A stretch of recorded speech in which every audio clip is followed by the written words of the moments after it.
Mayflower autonomous vessel is en route to waypoint 83.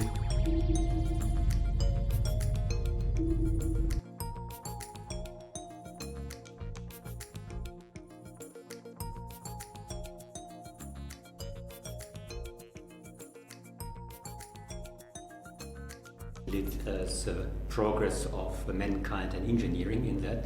The original Mayflower was a wooden commercial, lightly armed vessel, sailing vessel at that time.